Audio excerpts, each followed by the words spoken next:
ये मुलज़मान जो है इनका ताल्लुक़ अलकायदा बर्रे सग़ीर से है और ये गैर मुल्की हैं, बर्मा के रहने वाले लोग हैं और इन्होंने 2014 से इसमें काम शुरू किया था।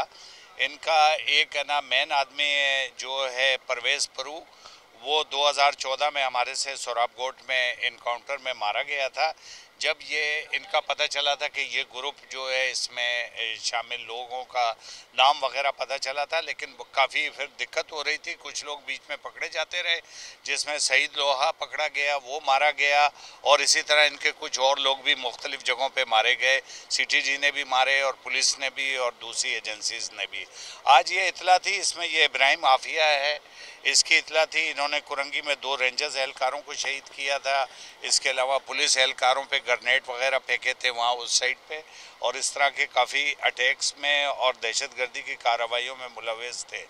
तो हसास अदारों की इंफॉर्मेशन पे और टेक्निकल इंफॉर्मेशन पे इधर रेड हुआ है और जिसमें ये इनकाउंटर हुआ है और इसमें ये 4 दहशतगर्द मारे गए, जिसमें एक की शनाख्त इब्राहिम आफिया से हुई। बरामदगी क्या की हुई है और एक स्नैपर राइफल है और 3 पिस्टल बरामद हुए। अच्छा, यहाँ क्यों मौजूद थे? किसी मंसूबे के तहत आए थे? देखिए, ये तो छुपने की जगह है, खुली जगह है, हवा भी है, सब कुछ है और ऐसी जगहों पे पुलिस की और दूसरे लोगों की नज़र भी कम पड़ती है और ये इनको सेफ जगह लगती है। ये अंडर कंस्ट्रक्शन घर हैं और आराम से रह सकते हैं। किसी मंसूबाबंदी के बिल्कुल बिल्कुल लाजमी है, कोई ना कोई काम तो इन्होंने करना होता है, ये फिर आते हैं।